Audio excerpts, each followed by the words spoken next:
What's going on, you guys? Frost here, and I'm back with another video. Today I'll be giving you guys my top 10 junglers for patch 5.21. This top 10 is very closely matched, meaning that they're all great picks. If you enjoy these types of videos, remember to hit that like button right below this video. Now, without any further ado, let's get right into my top 10. Coming in at 10th place, Shyvana. I moved Shyvana down from 9th to 10th place. The main reason for this is because other changes happened in this list, which you'll see in a bit. Shyvana is a very strong champion still, and unless they nerf her, she will probably always be in my top 10 junglers. She has great objective control, insane clear speed, and also insane scaling into the mid to late game. Then, coming in at 9th place, Hecarim. Hecarim is great at clearing his jungle, and he's also great at ganking, with insane amounts of burst damage once you get 1 or 2 items. I put Hecarim into the top 10 list after the new items Riot have been implementing in the last few patches. Also, with the changes they made, quite a lot of patches to go to his Q, it deals insane amounts of damage in the jungle. So after testing different kinds of things, build-wise, I recently found a build that just makes Hecarim a beast. And that's the reason I put him in my top 10 list.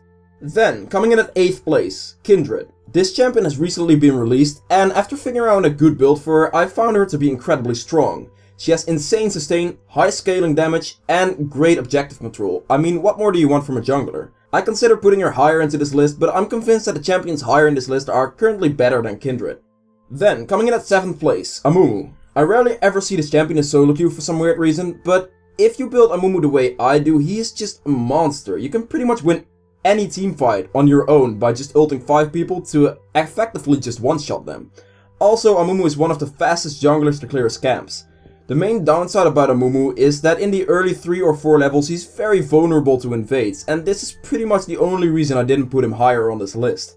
Then, coming in at 6th place, Nidalee. Nothing has really changed with Nidalee in the last few patches since my last top 10 video. She remains at her 6th place. If you can get going on Nidalee, you're going to be taking over games. But if you fall behind, things can get quite difficult for you. She has very high early game damage, so it's actually not that hard to pick up a few kills to get going. The main problem with Nidalee is you just have to hit your spear to get your maximum damage potential, and this is actually quite tricky.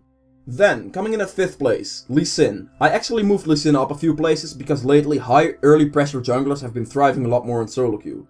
Also, Lee Sin is the champion that actually wins a lot of matchups with the champions in this list, but he remains very difficult to play, and even messing up once will cost you a lot. Also, his late game is not all that amazing, so if you don't get the ball rolling in a game, you'll have to rely on your teammates to do the work, and in solo queue this is generally not the best of ideas. Then, coming in at 4th place, Rek'sai. Yes, I moved her down from 2nd place since the last top 10, she is still a very strong jungler and will help you win a lot of games. Her ganks are still very strong and she has a lot of map pressure as well. It's just that champions that are higher in this list will actually do more work in your average solo queue game. This either being higher damage output, better tank abilities, or just simply better carry potential.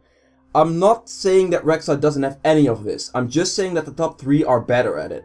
Then, coming in at 3rd place, Rengar. This champion is just a solo queue beast. The main thing that counters Rengar is good team play and knowing not to split off to go farm somewhere on your own. Neither of these things happen in solo queue because people do what they want and kinda disregard what will happen. And because Rengar is so good at catching people that split off and pretty much just one-shotting them, he is a beast in solo queue. The main downside about Rengar is that he actually takes a lot more skill than people think. Well, up until the point of just one-shotting, that is. Because once you get that strong, it's the easiest champion ever.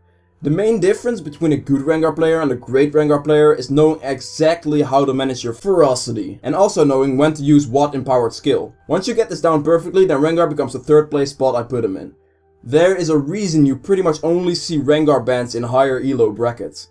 Then, coming in at 2nd place, Elise. I pretty much swapped Elise with Rek'sai in this top 10 because she was 4th place last time, but the reason I put her on 2nd place this patch is because she has high damage and she's a mage in the jungle, with great sustain and also insanely strong ganks, plus her ability to tower dive. Also, since Zed, Yasuo and other AD mids have been getting more popular lately, getting that AP damage in the jungle is actually great. Of course, there's also either Amumu or Nidalee for that, but they have more prominent weaknesses. Elise doesn't really have any weaknesses because she is so strong all game long. Then, coming in at 1st place, Tahm Kench. You could have probably guessed this, but even in this patch, Riot still hasn't nerfed this champion. All you pretty much have to say about this champion is that he's broken as all hell, and again, unless he gets nerfed, he'll probably remain my number 1 spot.